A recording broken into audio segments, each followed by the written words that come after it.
2024 probably didn't turn out the way that you hoped. Maybe you had setbacks, failures, moments when you felt completely stuck, and that's okay. Every great comeback starts with a fall. Let's be honest, life doesn't always go as planned. There's no success without hardship. That's why every hero goes through tough times. The very best athletes, champions, and leaders in history have all gone through moments when the odds were stacked against them. Think about Michael Jordan. He was cut from his high school basketball team. Or J.K. Rowling. She was rejected by 12 publishers before Harry Potter became a global phenomenon. Now, their greatness wasn't handed to them. They earned it through resilience. They could have just quit, but they kept going because that was their goal. The truth is that your setback is actually just a setup for your comeback. And in 2025, this is going to be your year. This is going to be the year that you finally make that comeback. And today, I'm not here to motivate you. I'm here to give you the exact strategies to take this year to the next level, to transform your life. And let's actually start with a question. A simple question that most people think they can answer, but they can't. What does success mean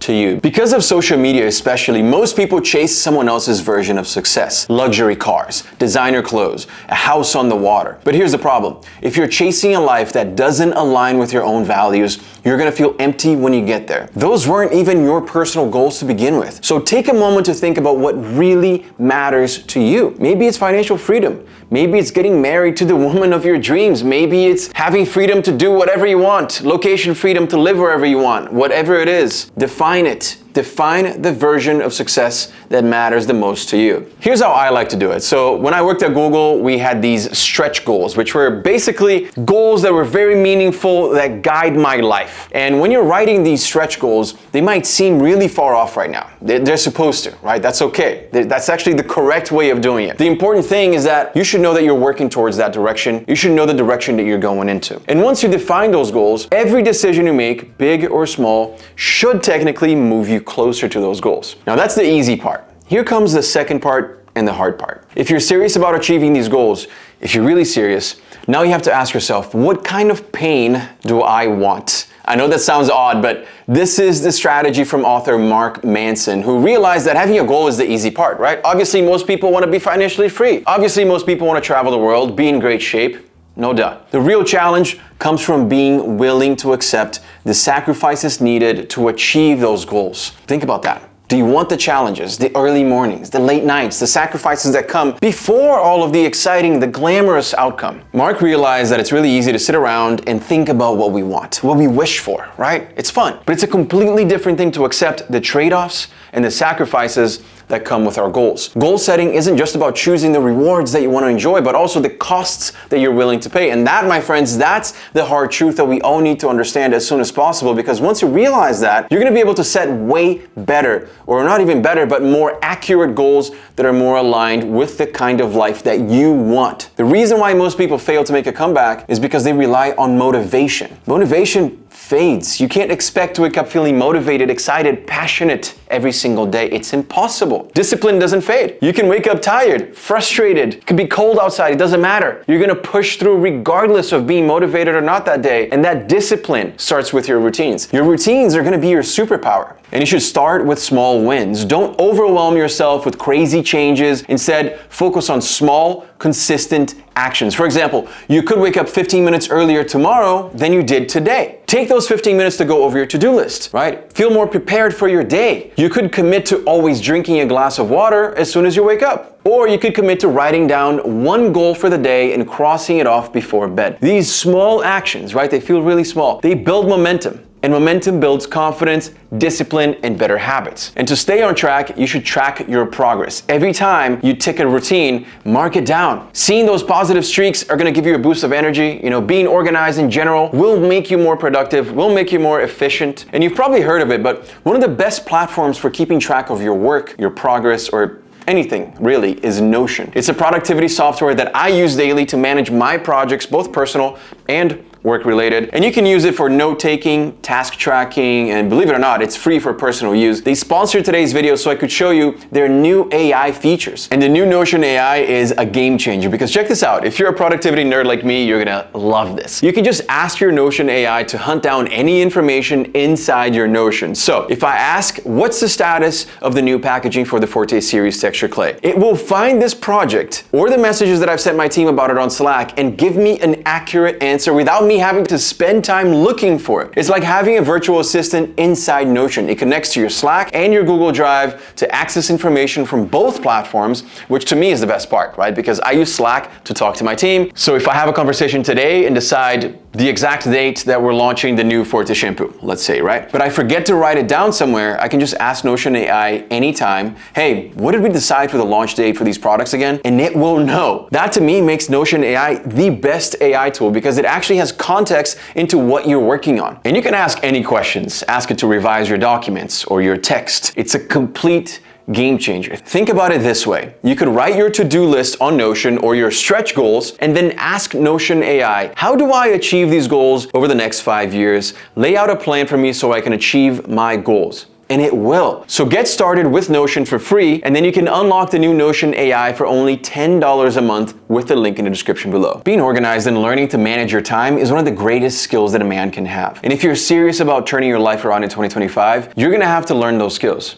I use my calendar for everything. This is what a typical week looks like for me. Everything is accounted for. Having an organized calendar is gonna be your best friend if you're trying to really lock in. Start using it as soon as possible because it's gonna change your life. I can guarantee with a calendar, and if it's organized, you're gonna be more productive, all right? Just open it on your computer, on your phone, and just keep track of your tasks. But none of that matters if you're making a major mistake that most people make without even realizing it. You can't change your life if you're stuck in the same environment that caused your setbacks in the first place. And that includes the people that you surround yourself with, the content that you consume every day on your phone, on your TV, right? Even your physical environment as in the space you live in. Is this environment helping you grow or is it holding you back? This should be a no-brainer.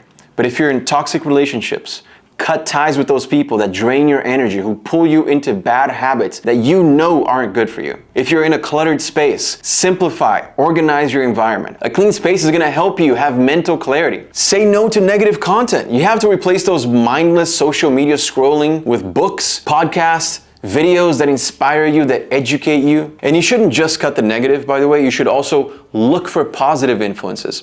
Content that stimulates you instead of numbing you. Friends that inspire you instead of holding you back. Join communities that are gonna help you achieve your goals. I have a free community of 5,000 guys who are all here to grow together. You don't have to do it alone. You shouldn't. I'll leave the link in my community below. It's called Men's Image Lab, and you can join for free if you want to. And just remember that every great comeback actually starts in your mind. So if you're watching this video and you haven't taken any notes, you're not willing to start using a calendar, using a platform like Notion, joining a free community of guys who are gonna help you, how is this year gonna be different from the last? Think about it this way, you're not stuck, you're planting seeds. When a farmer plants seeds, they don't see the results right away. It takes time, it takes patience, and it takes some care for those plants to grow. Your work in 2025 might not even pay off right away. I get it, it's frustrating, but trust the process. Visualize the person you want to become. Picture yourself in 6 months, a year, 5 years from now. Who is that person? What do they do daily? Start acting like that person today. And for that to happen, you're gonna have to master the art of saying no. Let me tell you something most people don't understand. Success, this is something I didn't realize until way too late in my life. It's not about doing more. It's actually about doing less, but doing it better. If you say yes to everything, how are you gonna have time to get your work done? To lock in and push your projects forward. This year, you have to learn to say no to distractions that don't align with your goals, relationships that drain your energy, opportunities that look great on the surface, but don't move you closer to your stretch goals. Instead, double down on the things that truly matter. Working towards your goals, spending time with the people that you love, growing your community, getting stronger and better mentally and physically. Because remember that your mind and your body, if they're weak, everything else crumbles. So yeah, work hard, but remember to be physically active, eat clean, and get enough sleep. A strong body fuels a strong mind. And a Harvard study actually found that regular exercise improves not just physical health, but also your decision-making and stress management skills. So if you want to make better choices in 2025, start with your health. And if I had to guess, the majority of people will have this goal in their New Year's resolution, right? To get more physically fit. Some people want to lose weight, some people want to gain muscle mass. And another goal I guarantee most people, if not every single person, will write down is to make more money. Of course, right? But the problem is that a lot of people are scared to talk about money. Even the word money has become a scary word, right? But you can't let that word scare you. Say it right now, money. It's the currency that we use to live our lives. And you can't really make a comeback without financial stability. You need to understand your numbers. How much are you spending? How much are you saving? Where can you cut back without sacrificing your quality of life too much? If you're scared of money, you don't think about this stuff, right? And you end up broke because you never took the time to understand it. How can you not take time to understand the currency that you need to live your life? For anything, from food, entertainment, technology, shelter. Everything has a price tag, a number. Learn as much as you can about it, and you will see that money actually isn't evil. It's your friend. It can take you on a fun trip. It can buy you a nice dinner. It can help your family. So set specific financial goals for 2025, all right? You need to be specific. Maybe it's paying off your debt, saving for an emergency fund, investing in a new skill or a business, whatever it is, make a plan and stick to it. Remember that long-term financial success, it's really not about how much you make. It's about how much you keep. 2025 is your year. Instead of fearing failure, fear regret. Fear looking back at the end of 2025 and realizing, I played it safe. I just didn't do it. I didn't go for it. Fear that. The greatest rewards are going to come from the biggest risks. Everyone knows that. This is your year to rise, to rebuild, to thrive. But it all starts with a decision to take control, to stop making excuses, and to start moving forward. I believe in you. Now it's your time to believe in yourself. So let's make this the greatest comeback year of your life.